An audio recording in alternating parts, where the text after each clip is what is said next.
It's really important to have deliberate movement in your camera, to not have shakes if they're not meant to be there. So having a stabilizer can be very important. Whether it's something like this Glidecam HD4000, which is hard to use but gives good results, or something that's really easy to use like this Ronin, which will guarantee you very stable shots, although the look might not be for everybody.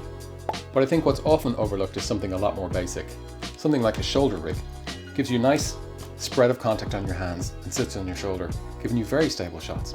Perhaps not as good as the other options if you're running around the place, but if you want that E&G style and have deliberate movement in your footage while having a relatively shake-free experience, they're a good option. Now let's see what this one's about. So here's what you get in the SmallRig Basic Shoulder Kit. You get obviously the shoulder pad, which is just a piece of memory foam. It is shaped slightly differently one side than the other, so left or right shoulders. You can adjust it to fit whatever you like.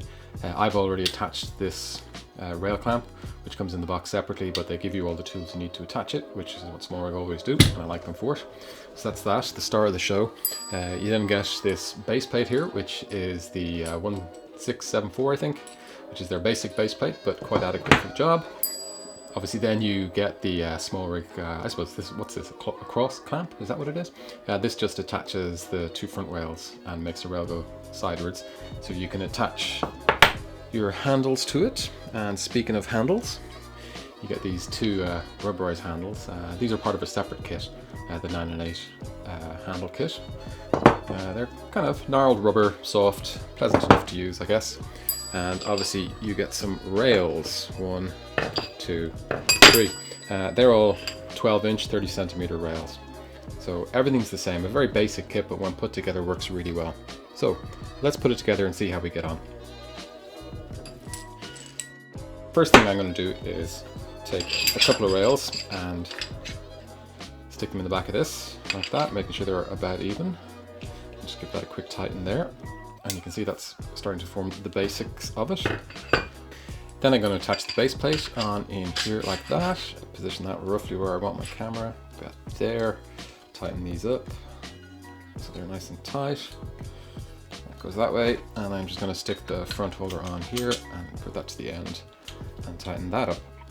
So you can see how quickly that transforms into something that you're going to attach your camera to.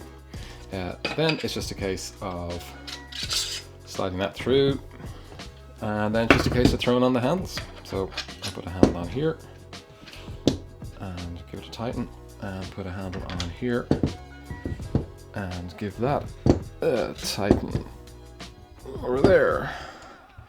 And there we go. Fairly straightforward little shoulder rig all built up. SmallRig also make this battery adapter. It's an MPF adapter here.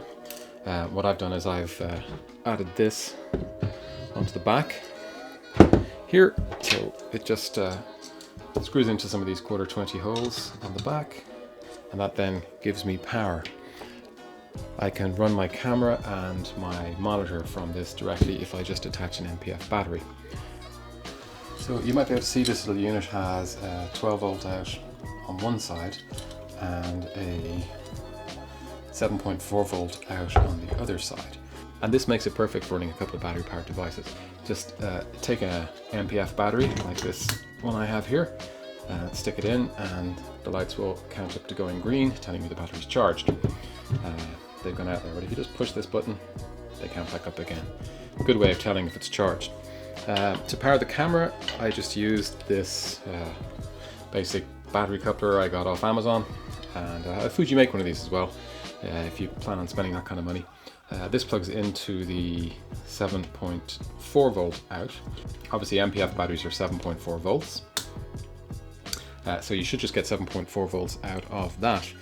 But like anything, as it's not made by Fuji, what I'm going to do is I'm going to get my little multimeter out here, and I am going to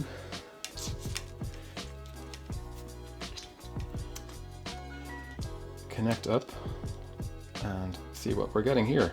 And you can see we're getting 7.7 volts out of there, and that's a perfect safe operating voltage for the Fuji camera.